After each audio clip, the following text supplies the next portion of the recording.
আপনারা তো এই সিজনে সজনে ডাঁটা রেসিপি বিভিন্নভাবে খেয়ে থাকেন। তো আমি নিরামিষ একটি ভিন্ন রকম রেসিপি আপনাদের সঙ্গে শেয়ার করতে যাচ্ছি। তো চলুন রেসিপিটা শুরু করা যাক। চুলে একটা কড়াই বসিয়ে দিয়েছি। এখন আমি একটা মশলা ভেজে নেব। তো এখানে আমি নিয়ে নিয়েছি দুটো তেজপাতা, কয়েকটা শুকনো মরিচ আর ধনিয়া আর জিরা। এগুলো এখন কড়াইতে দিয়ে দেব। শুকনো খোলা ভেজে নেব।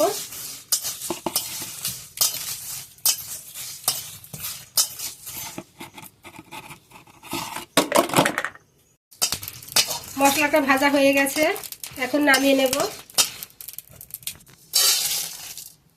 চুলোয় আবারও কড়াই বসিয়ে দিয়েছি। এখন বড়ি দিয়ে ভেজে নেব। প্রথমে আমি কিছু সময় শুকনো খোলায় ভেজে নেব।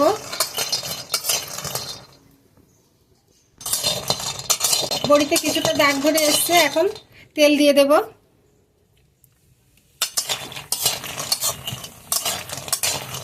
এখন তেল দিয়ে বড়িটা ভালোভাবে ভেজে নেব।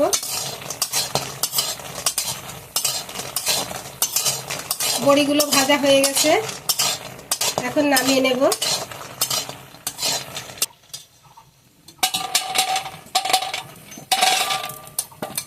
এখন আরো কিছুটা পরিমাণ তেল দিয়ে দেব।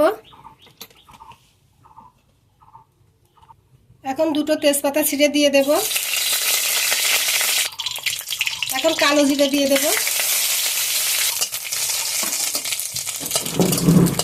তেজপাতা কালো জিরা ভেজে নিয়েছি।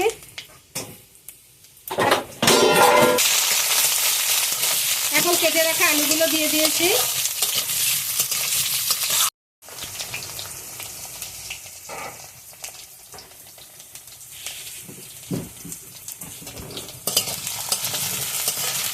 আলুগুলো লাল লাল করে ভেজে নিয়েছি। এখন কেটে রাখা কুমড়োগুলো দিয়ে দেব। কুমড়োগুলো মোটা মোটা করে কেটে নিয়েছি।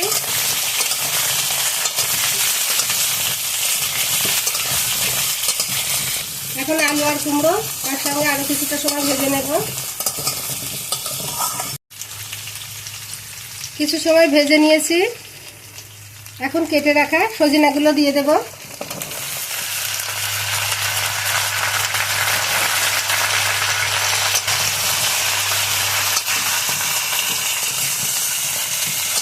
কুমড়ো আর আলুর সঙ্গে সজনাটাও ভেজে নেব।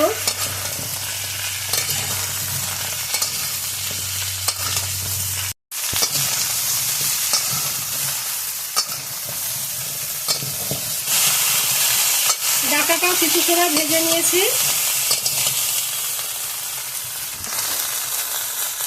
এখানে আমি দুটো বেগুন এভাবে মোটা মোটা করে কেটে নিয়েছি। এখন বেগুনগুলো দিয়ে দেব।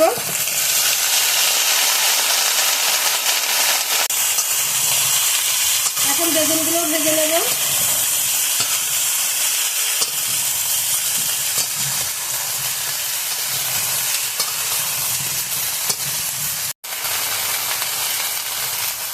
এখন স্বাদ অনুযায়ী লবণ দিয়ে দেব।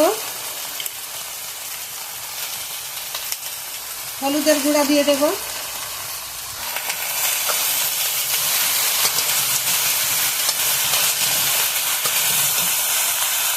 এখন সামান্য একটু পানি দেব।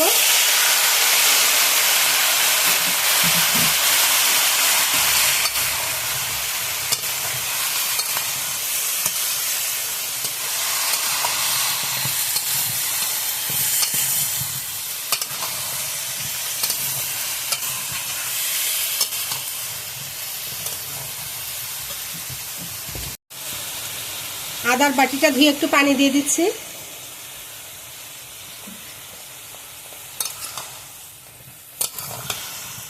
এই রান্নাটা অল্প অল্প করে পানি দিয়ে বারবার কষিয়ে নেব।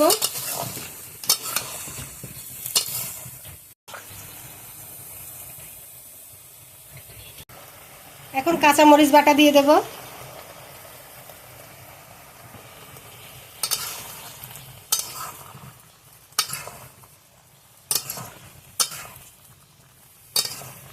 এখন খুব ভালো করে কষিয়ে নেব।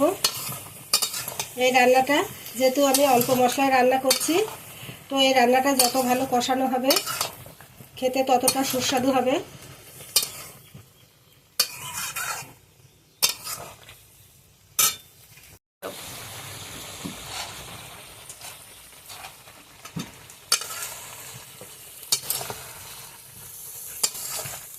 সবকিছু খুব ভালোভাবে কষিয়ে নিয়েছি।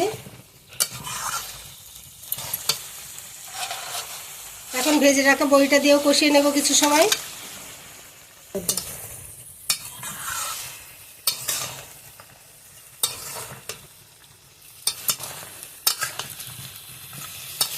এই রান্নাটার স্বাদ কিন্তু সম্পূর্ণ নির্ভর করবে কষানোর উপর।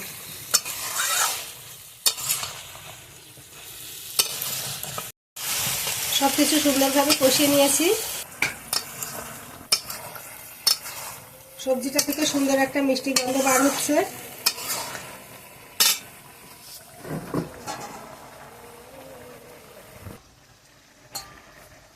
যে মশলাটা আমি ভেজে রেখেছিলাম, এখন ভাজা মশলাটা দিয়ে দিচ্ছি। ভাজা মশলাটা দিয়ে আরো কিছু সময় কষিয়ে নেব। এই রান্নাটা খেতে কিন্তু অসম্ভব মজা।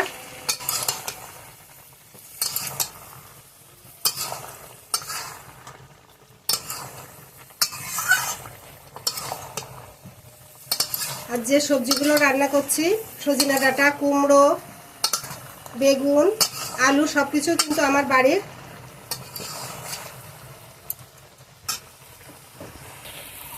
তো সবজিগুলো কষিয়ে নেওয়া শেষ হয়ে গেছে।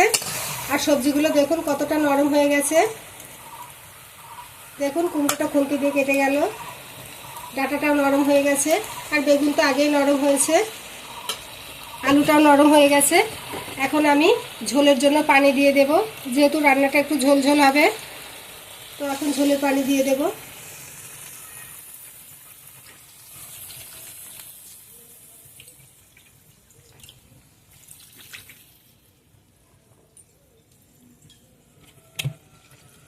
আর ঝোল লাগবে না, যেহেতু সবজিগুলো আমার আগে থেকে সিদ্ধ হয়ে গেছে।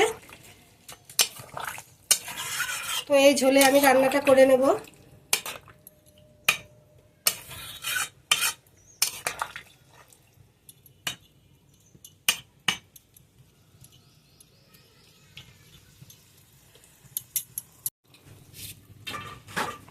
এখন ঢাকা দিয়ে রান্নাটা করে নেব। এখন আমি ঢাকাটা খুলে নেব,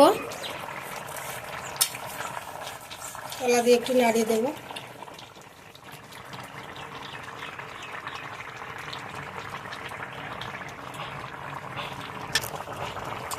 এখন উপর থেকে আরো কিছুটা ভাজা মশলা ছড়িয়ে দেব, সুন্দর একটা ঘ্রাণ আসবে। আর 5 মিনিট জাল করে তরকারিটা আমি নামিয়ে নেব।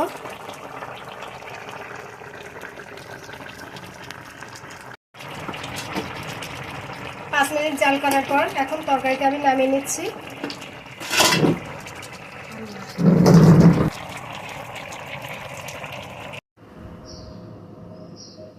আশা করি আজকের রেসিপিটি আপনাদের কাছে ভালো লেগেছে।